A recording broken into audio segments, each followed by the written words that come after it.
بسانے لگتا ہے تو وہ ایمان کی دولت کی نسبت جب کافروں کی اس دنیاوی زندگی کو دیکھنے اور سوچنے لگتا ہے تو وہ بھی دل میں یہ خیالات پالنے لگتا ہے کہ ان جیسی دنیا رب نے ہمیں کیوں نہیں دی۔ اور اللہ قرآن میں جگہ جگہ دکھائیاں لا یغرنک تقلب الذین کفروا فی البلاد، اے میرے پیارے محبوب میں دنیا والوں کی بات نہیں کر رہا، میرے محبوب میں آپ کی بات کر رہا ہوں، میں آپ کی بات کر رہا ہوں کہ آپ کو یہ کافروں کی عیش و عشرت، یہ دنیا کی آسائشیں، یہ آپ کو کسی دھوکے میں نہ ڈال دے، یہ آپ کو کسی دھوکے میں نہ ڈال دے۔ حقیقت وہ ہے من کان یرید حرث الدنیا، کہ جس نے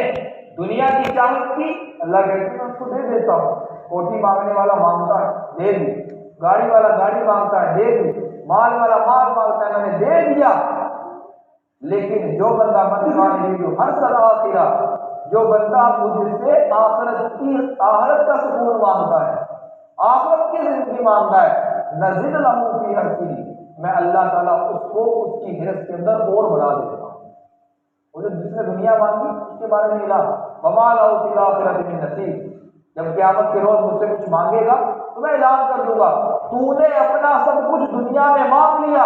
اور تجھے مل گیا، جس نے مجھ سے آخرت مانگی تھی آج میں اللہ تعالیٰ اس کو جنت جیسی نعمت دوں گا۔ ہماری دعاؤں میں آخرت کے تذکرے ہی کوئی نہیں۔ اللہ کے نبی صلی اللہ علیہ وسلم نے فرمایا کہ ربنا آتنا فی الدنیا حسنۃ وفی الآخرۃ حسنۃ وقنا عذاب النار، دنیا والا دنیا مانگے، مال والا مال مانگے تو اللہ اس کو عطا کرے، اور جب بیت اللہ کا طواف کرنے لگے تو اللہ کے نبی صلی اللہ علیہ وسلم نے فرمایا کہ ہر طواف کے وقت اگر تم یہ دعا سیکھنا چاہتے ہو تو ہر طواف کے وقت اس دعا کو لازم پکڑ لو، ربنا آتنا فی الدنیا حسنۃ وفی الآخرۃ حسنۃ وقنا عذاب النار۔ اتنے آسان طریقے، اور آگے جا کر فرمایا وَإِذَا قِيلَ لَهُمْ اتَّقِ اللَّهَ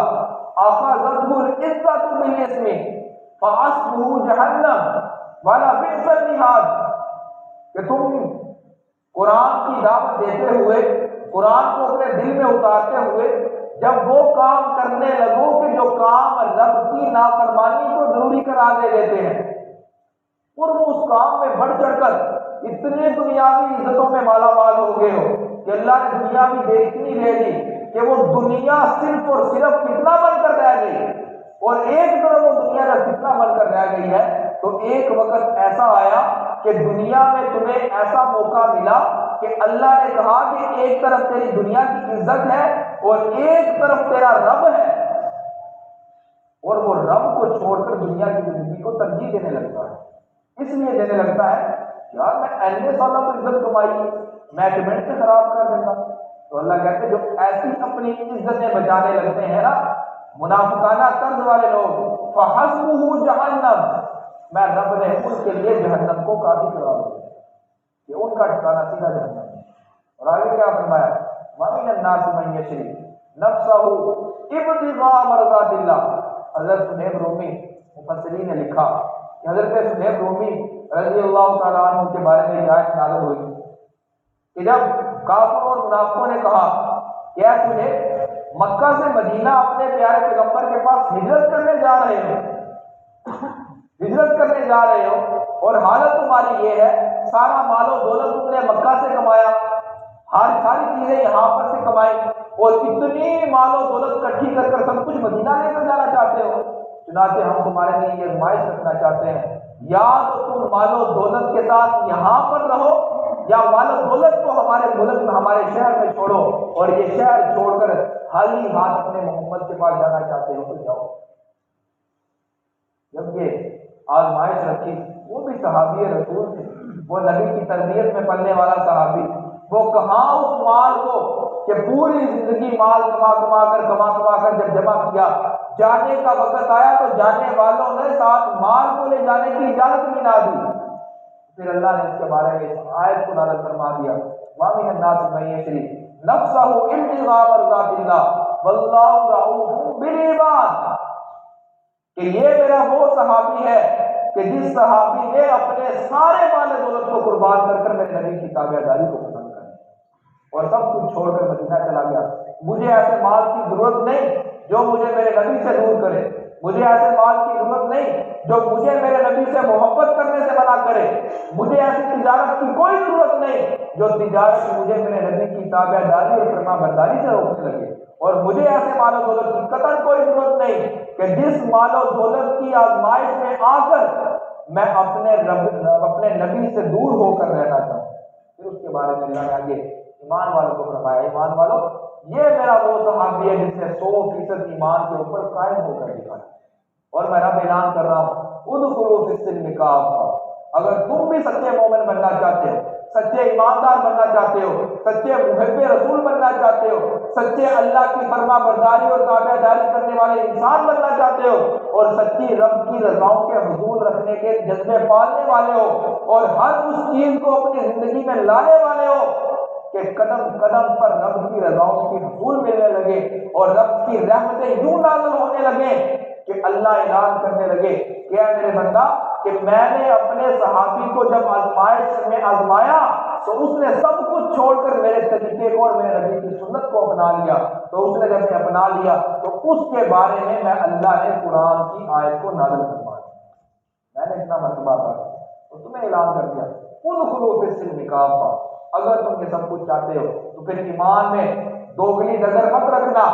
صبح ایمان شام کو کفر، صبح ایمان شام کو شرک، صبح ایمان رات کو بدعت، آج ایمان کل فلاں کام، کل فلاں کام، غیر اللہ کے سجدے بھی کرنا، شرک بھی کرنا، غیر اللہ کی پوجا بھی کرنا، نظر و نیاز بھی کرنا، اور رب کو بھی ماننا اور قرآن کو بھی ماننا۔ ایسے ایمان والے میں رب کو نہیں پسند، مجھے ایسے ایمان والے پسند ہیں جس طرح کہ میرے سہیب نے کر دیا،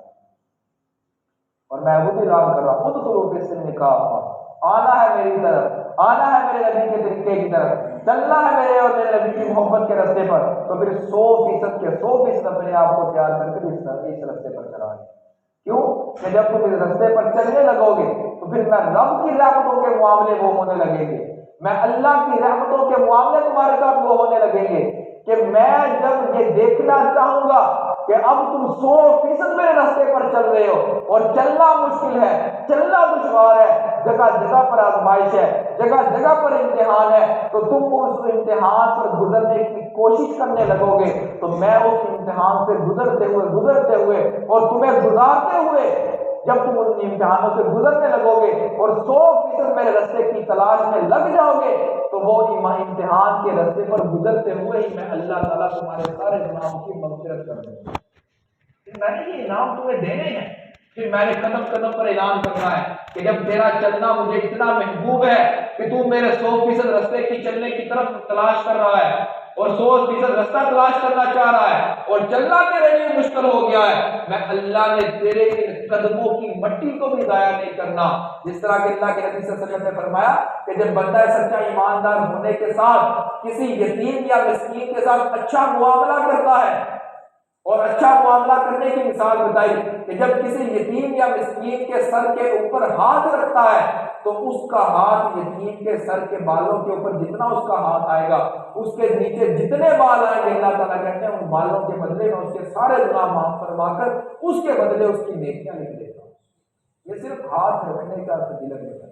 اور جب ہم کام کرنے لگیں گے تو پھر اللہ تعالیٰ کتنی فضیلتوں سے نوازے گا۔ پھر اللہ تعالیٰ کہیں گے کافرو تم کہتے تھے کہ حق اور باطل کو مکس کرتے ہیں ایمان والے منافقانہ طرز اختیار کرتے ہیں، دیکھو میرے یہ وہ لوگ ہیں کل جال حق و وزاق الباطل، یہ حق کے متلاشی لوگ تھے، جب یہ حق پر ڈٹے تو باطل اس کا سامنا ہی نہ کر سکا، باطل خود بخود مٹتا گیا اور یہ حق کے راستے پر چلتے۔ پھر اللہ تعالیٰ یہ اعلان کرے، اور ہمیں بھی ضرورت ہے ایسے راستے پر چلنے کی، اپنے آپ کو تیار کرنے کی۔ انشاءاللہ اگلا جمعہ آپ کو بتائیں گے کہ جس طرح ہماری ذمہ داریاں ہیں، گھریلو ذمہ داریاں ہیں، بیوی کی ذمہ داری، بچوں کی ذمہ داری، ماں باپ کی ذمہ داری، کاروبار کی ذمہ داری، اللہ نے دین کی ہماری کون کون سی ذمہ داریاں رکھی ہیں۔ آج کے بیان میں ہم اپنے آپ کو تیار کریں کہ ہم تیار کرنے والے بن جائیں، کہ اتنا ہم دل کو تیار کر دیں کہ اللہ ہم تیرے راستے پر چلنے کے لیے کل نہیں راضی تھے آج راضی ہو گئے۔ جب ہم اختیار کر لیں گے تو پھر ہمیں آگے جب رستہ ملنے لگے گا کہ اس رستے پر چلو تو یہ ملے گا، یہ ملے گا، یہ ملے گا، انشاءاللہ زندگی رہی تو آئندہ